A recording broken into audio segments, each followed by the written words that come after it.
The warnings were clear, but pride marched them to extinction. Hall Winters stood at the window of the United Earth Government headquarters, watching ships take off into the clear blue sky. Today was no ordinary day. Today, humanity would meet aliens face to face for the first time. "Commander Winters, they're ready for you," said a young aide, nervously shifting from foot to foot. Paul straightened his Navy uniform and nodded. 6 months ago, he had been commanding a peacekeeping mission in the outer colonies. Now he was Earth's chosen representative to meet an advanced alien civilization. His diplomatic skills had earned him this role, though he wondered if anyone was truly prepared for such a task. The meeting room was large, with a round table in the center. Government officials and military officers sat stiffly in their chairs. At the far end stood 3 beings unlike anything Paul had seen before. Tall and slender, with smooth blue-gray skin and 4 arms, they watched him with large, intelligent eyes. "I am Emissary Volan of the Galactic Collective," said the tallest alien in perfect English. "We have observed your species for decades. The time has come for formal contact." Paul stepped forward.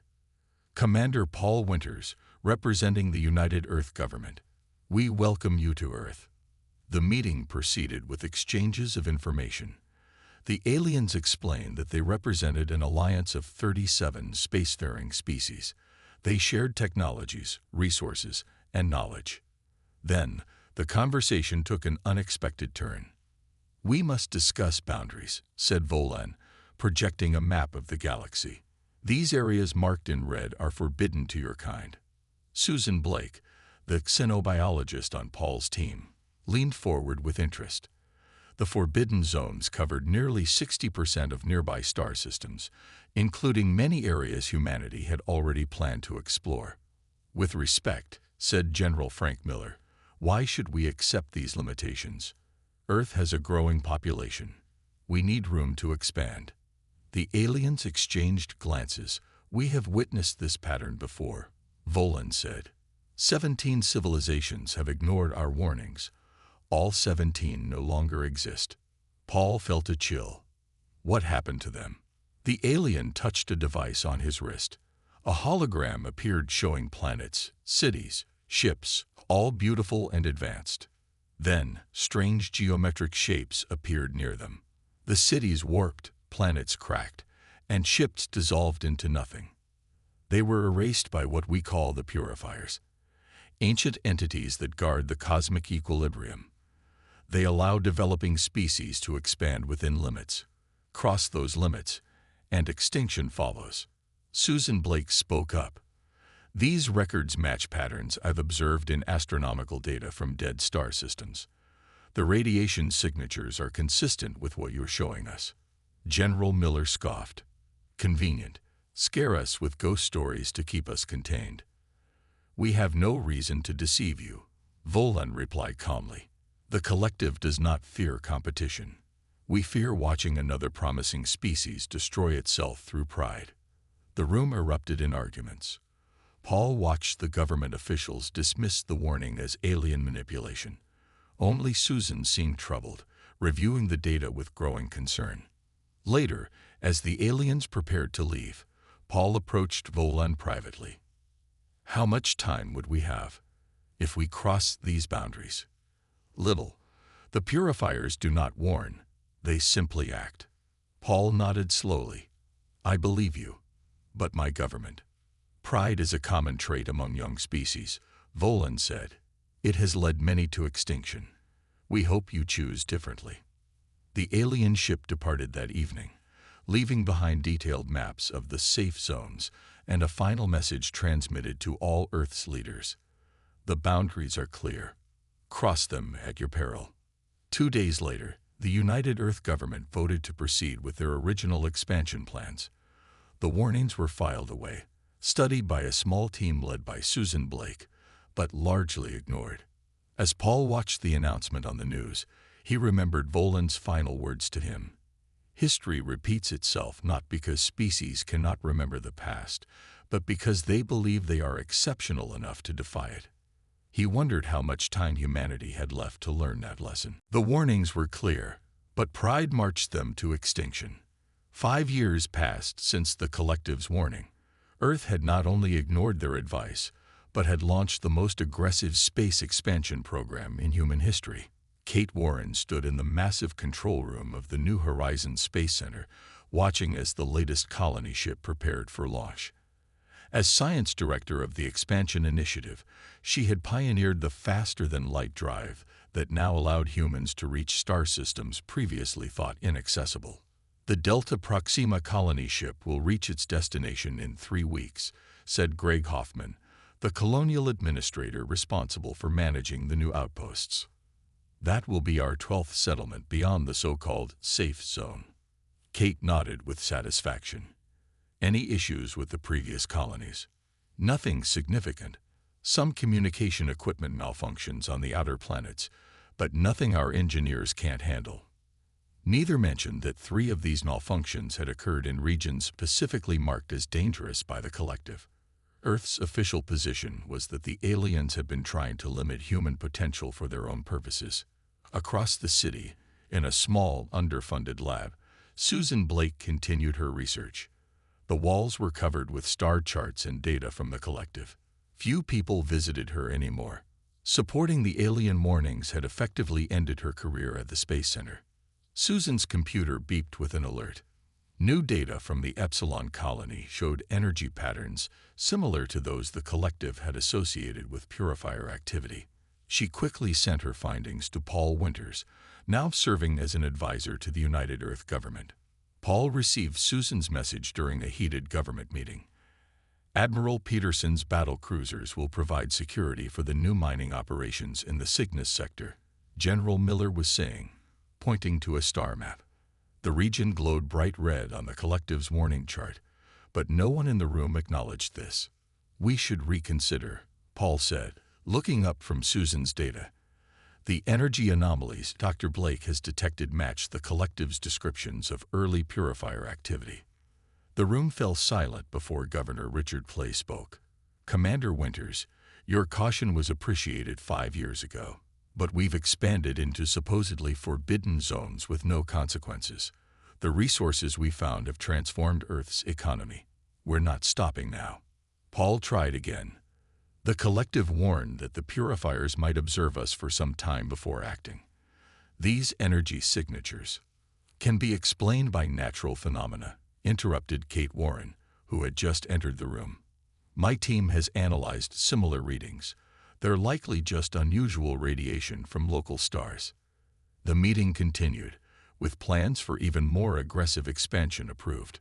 Paul left feeling defeated. That evening, Paul visited Susan's lab. She looked tired, her eyes red from staring at screens. They didn't listen, he said. They never do. Susan pulled up a new set of images. Look at these patterns from the Beta Serpentis colony. Their communications have been showing split-second interruptions. The pattern matches exactly what the collective showed us happened before the Zenari civilization was wiped out. Paul studied the data. How long do you think we have? If the pattern holds true, months, maybe weeks. They were interrupted by a priority alert on Paul's communication device. Admiral Peterson's fleet had discovered an unusual mineral deposit in the Cygnus sector. The estimated value was in the trillions. Mining would begin immediately. They're pushing further into the red zone, Susan whispered. 3 days later, Earth celebrated the discovery as a new milestone in human achievement. No one paid attention to the long-range sensors that detected odd geometric distortions appearing at the edge of the Epsilon system. No one except Susan Blake, who watched the readings with growing dread, and Paul Winters, who began quietly making preparations for what he feared would soon come. The warnings had been clear, but human pride was marching forward, blind to the approaching extinction. The warnings were clear, but pride marched them to extinction. The Beta Serpentis colony went silent on a Tuesday. One moment, the bustling outpost of 5,000 people was sending routine reports. The next, complete silence. Captain Laura Martinez stood on the bridge of her ship as it approached the colony. Her team had been sent to investigate the communication failure. Anything on sensors? She asked her crew. "No signs of damage, Captain. The buildings appear intact," said her first officer. "But I'm not detecting any life signs." Laura frowned. "Prepare a landing team. Full protective gear." The surface of the planet seemed frozen in time. Meals sat uneaten on tables. Vehicles remained parked mid-street. Workstations hummed with power. But not a single person remained. "It's like they all just vanished," whispered one of Laura's team members. Back on Earth, Susan Blake studied the readings from Beta Serpentis.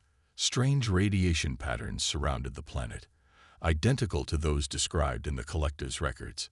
She immediately contacted Paul Winters. "It's happening, Paul. Just like they warned. No destruction, no violence, just gone." Hall called an emergency meeting of the United Earth government. For once, everyone listened. The disappearance of 5,000 people could not be ignored. "We need to pull back from the outer colonies," Paul urged. "The pattern is clear. The purifiers are active." Admiral John Peterson shook his head. "Retreat is not an option. I've already dispatched the 7th Fleet to secure our remaining frontier colonies. Fleet movements won't stop this," Susan said, displaying her data. "This isn't a conventional enemy.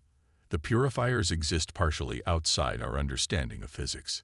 Before anyone could respond, an aide rushed in. "Sir, we've lost contact with Gamma Station." The room fell silent. Gamma Station was home to over 12,000 people. 2 colonies in 3 days, Paul said quietly. "How many more before we accept the truth?" That evening, as government officials argued about what to do, Earth's long-range sensors detected something extraordinary.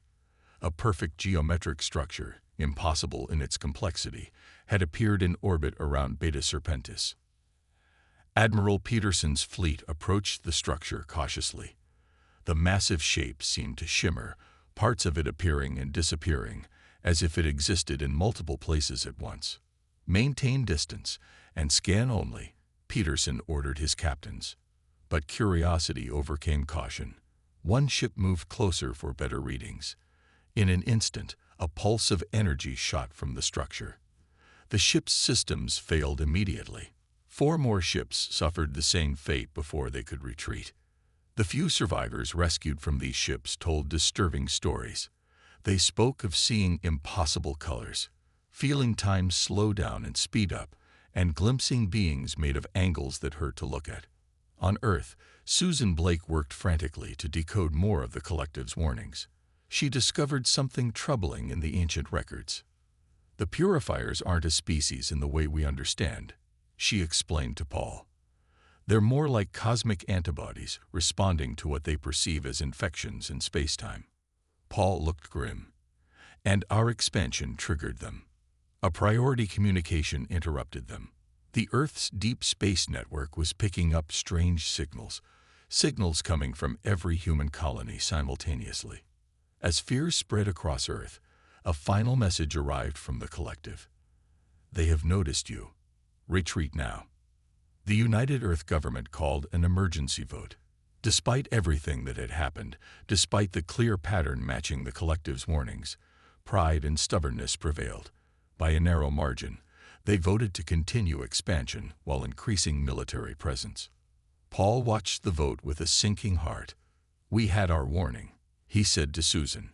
"History will record that we chose extinction." That night, 3 more colonies went silent, and something new appeared on Earth's long-range sensors, geometrically perfect structures, moving toward the heart of human space. The warnings were clear, but pride marched them to extinction. Within a month, 3 more colonies vanished without a trace. Each time, the same pattern. All communications suddenly stopped, and when ships arrived to investigate, they found empty buildings with no signs of struggle or evacuation. Admiral Peterson stood on the bridge of the flagship UES Defender, staring at the massive structure orbiting Beta Serpentis. His battle group had maintained a safe distance after losing 5 ships to the strange energy pulse. "Prepare a drone for close observation," he ordered. "Let's see what this thing is made of." The small unmanned craft approached the geometric structure. As it got closer, the crew watched in amazement as parts of the drone seemed to stretch and compress, as if space itself was being warped. "Sir, the readings don't make sense," said the science officer. "The drone is reporting that it's in multiple locations at once." Before Peterson could respond, the drone disappeared completely. In its place, a new pulse erupted from the structure, different from before. This wave passed harmlessly through the ships, but left everyone on board experiencing strange visions and headaches. "Retreat," Peterson ordered, pressing his hands against his temples. Back to Earth. In her laboratory, Susan Blake worked without sleep. The reports from Peterson's fleet confirmed her worst fears. She had decoded more of the collective's data, revealing disturbing truths about the purifiers. "They don't just destroy civilizations," she explained to Paul Winters when he visited. "They erase them from existence. It's like they fold space-time around anything they consider dangerous." Paul looked at her charts and diagrams. "Why would they consider us dangerous? We're barely able to travel between stars." "It's not about our current capabilities," Susan said. "According to the collective's records, the purifiers can perceive potential futures. They're eliminating threats before they'd fully emerge." Meanwhile, Science Director Kate Warren had assembled a team to study the recovered technology from the disabled ships. They worked in a secure facility, trying to understand the strange materials and energy signatures. "If we can reverse engineer their technology, we might have a chance to defend ourselves," Kate told the Government Council. What she didn't mention were the accidents.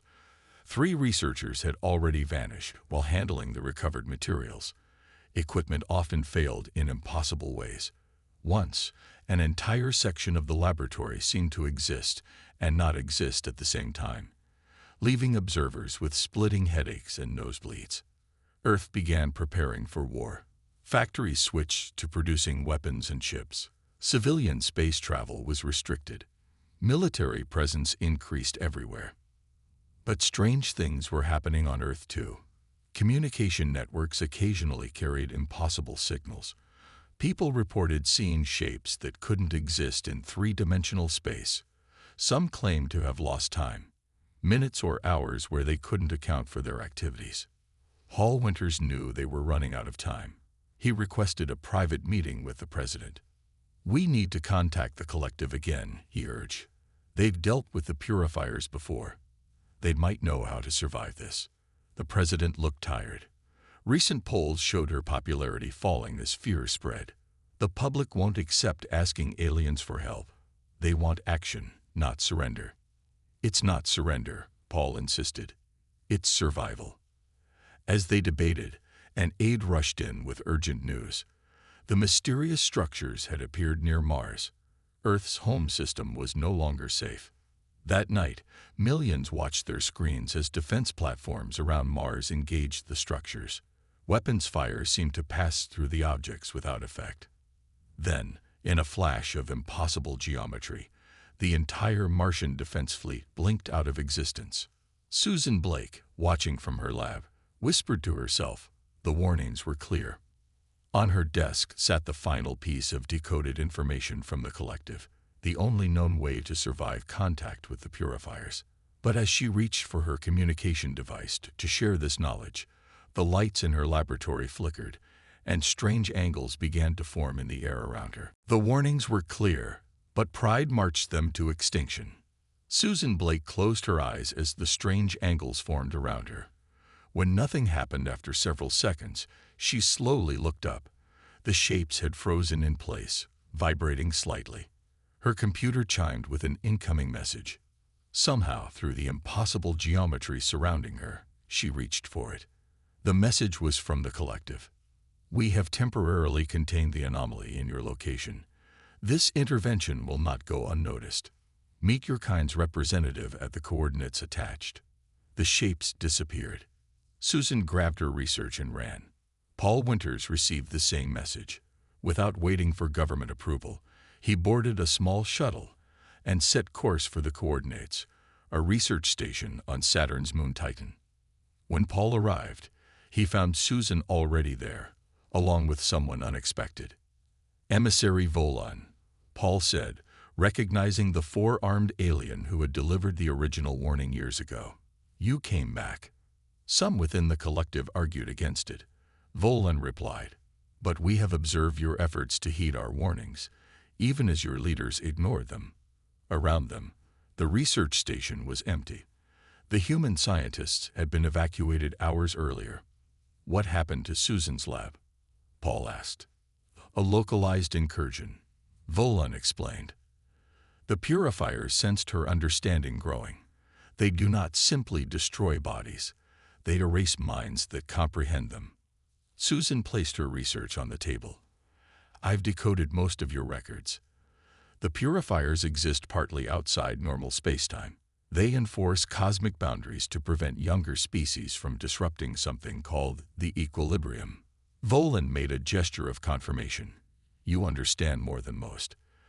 The equilibrium is a delicate balance in the deeper structure of reality. The purifiers are its guardians. Can they be fought? Paul asked. Not with weapons or shields, Volan said. 17 civilizations tried. Some were far more advanced than yours. All failed. Then what hope do we have? Susan asked desperately. Retreat, Volan said simply. Abandon your outer colonies immediately. Return to your solar system. Accept the boundaries. Paul shook his head. Our government won't agree to that. They see it as surrender. Then extinction is certain, Volan stated. The room fell silent. Finally, Susan spoke up. What if we formed an alliance? Your people know more about the purifiers than we do. Could you help us defend ourselves while we withdraw? Volan considered this. It has never been attempted. The collective has survived by respecting the boundaries. After a pause, he added, but perhaps a coordinated withdrawal, with our defensive technologies, might work. Hours later, Paul and Susan presented the alliance proposal to Earth's leaders via secure communication. The debate was heated. This is technological surrender, Admiral Peterson argued. We're giving up our independence. This is survival, Paul countered. The choice is between pride and extinction.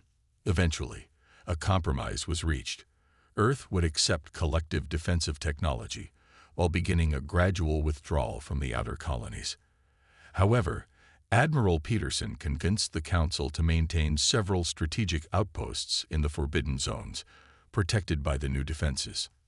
As the first collective ships arrived with their technology, Earth celebrated what many viewed as a diplomatic victory. News outlets praised the balanced approach that would protect human interests while addressing the alien threat. Only Susan Blake noticed the concern in Volan's 4 eyes when he learned of the partial withdrawal plan. You still do not understand, he told her privately. Half measures will not appease them. The boundaries are absolute. I know, Susan replied, but this buys us time. Maybe we can convince our people before it's too late. That night, as collective engineers helped install defensive systems around Earth's remaining colonies, long-range sensors detected a new development. The geometric structures had stopped advancing. For the first time in weeks, no colonies went silent. Many took this as proof that the new strategy was working. Paul Winters knew better. The purifiers were watching, learning, adapting. The real test was yet to come. The warnings were clear, but pride marched them to extinction. 3 weeks passed with no new attacks. Earth's confidence grew with each quiet day. The combined human collective defenses appeared to be working. Science Director Kate Warren stood in her laboratory, examining the integration of alien technology with human systems. Her team had created new shields that supposedly could resist the purifier's energy pulses. The test results are excellent, Kate told the Government Council during their daily briefing. We've successfully merged their defensive concepts with our power systems. The shield technology is ready for full deployment. Admiral Peterson nodded with satisfaction. Then it's time for the next phase. The next phase was something Kate and Peterson had developed in secret, a new type of weapon designed to target the purifier's structures. They believed they had found a weakness in the strange entities. News of success spread quickly. The Antares colony, one of the few outposts still maintained in the Forbidden Zone, reported repelling what appeared to be a purifier probe. The geometric structure had approached, tested the new shields, and then withdrawn. For the first time since the crisis began, people celebrated in the streets of Earth's cities. Humanity had stood its ground and survived. Paul Winters watched the celebrations with growing unease. Something didn't feel right. "They're too confident," he told Susan Blake as they reviewed data in her rebuilt laboratory. "One successful defense doesn't mean we've won." Susan nodded. "I've been studying historical records from the collective. In every previous encounter, the purifiers withdrew temporarily before delivering their main attack." "They're studying our defenses," Paul realized. "Exactly. Learning how to bypass them." Their concerns fell on deaf ears. Earth's leaders were pleased with the current approach. Why abandon profitable colonies when the new defenses were working? Meanwhile, Admiral Peterson prepared his bold plan. A fleet of ships equipped with the new weapons would approach the main purifier structure near Beta Serpentis. They would test the weapon's effectiveness, and, if successful, push the strange entities back from human space entirely. The night before the fleet's departure, Paul noticed something odd. The collective representatives had begun quietly leaving Earth. Their embassy, established just weeks earlier, was nearly empty. Paul confronted Volan at the spaceport. "You're leaving. Why?" The alien's four arms moved in a pattern Paul now recognized as sadness. "We tried to help your kind, but your leaders continue pushing into forbidden space, thinking defensive technology will save you." "The shields are working," Paul argued, but without conviction. "They are working because the purifiers are letting them work," Volan replied. "They are methodical, patient. They study defenses before negating them completely. Then help us convince our people to withdraw fully. Time for that has passed." Volan handed Paul a small device. "This contains coordinates for a location deep beneath your Pacific Ocean, a place the purifiers may overlook. Take those you can save there." Before Paul could respond, the alien added, "We tried," then boarded his ship. The next morning, Admiral Peterson's fleet approached the massive purifier structure. Earth watched via real-time transmissions as the ships moved into attack position. "Weapons range in 30 seconds, reported the communications officer at Earth Command. Susan rushed into the room where Paul was watching. "I've finished analyzing the collective's historical data. The withdrawals are always temporary. This could be." Her words were cut short as the transmission from Peterson's fleet suddenly ended. All 50 ships disappeared from sensors simultaneously. For several hours, Earth's leaders desperately tried to reestablish contact. Then, long-range sensors detected new activity. The geometric structures were on the move again, hundreds of them, heading toward every human world and station. And this time, they were moving much faster. Paul clutched the device Volan had given him and whispered, "We should have listened." The warnings were clear, but pride marched them to extinction. The purifiers struck everywhere at once. Earth's moon bases were the first to go silent. Then Mars. Then the orbital stations. The vaunted shields, which had given humanity such confidence, failed instantly. Paul Winters stood in the emergency command center beneath Denver as reports flooded in from around the world. Cities were transforming before people's eyes. Strange geometric landscapes replaced familiar streets and buildings. Physics itself seemed altered in these zones. "The death toll is already in the millions," reported a shaken general. "And we have no effective countermeasures." Kate Warren burst into the room, her face pale. "The shields failed because everything we learned from the previous encounters was exactly what they wanted us to learn. Each successful defense actually provided them with more data to perfect their attack." "Can we evacuate to the inner system?" someone asked. "There's nowhere to go," Paul said. "They're everywhere now." Susan Blake arrived with her research team.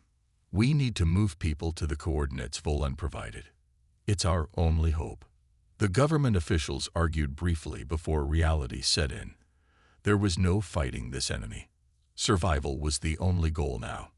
Paul activated the emergency broadcast system. "This is Commander Paul Winters. All citizens should proceed immediately to designated evacuation points. This is not a drill. I repeat, this is not a drill." Around the world, people fled toward underground bunkers, subway systems, and deep mine shafts. Not everyone would make it, but Paul was determined to save as many as possible. Kate Warren coordinated transport to the Pacific Ocean location. According to Volan's data, the purifiers focus on technology concentrations. This deep ocean trench has minimal electronic signatures and natural shielding properties. As evacuation ships departed from coastal cities, the purifier's strange geometries continued spreading across the land. Buildings twisted into impossible shapes. People caught in these zones simply vanished. Susan worked frantically to understand more from the collective's data. "There's a pattern to how they transform areas," she told Paul. "They start with high-technology zones, then major population centers, then everything else." "How long until they cover the entire planet?" Paul asked.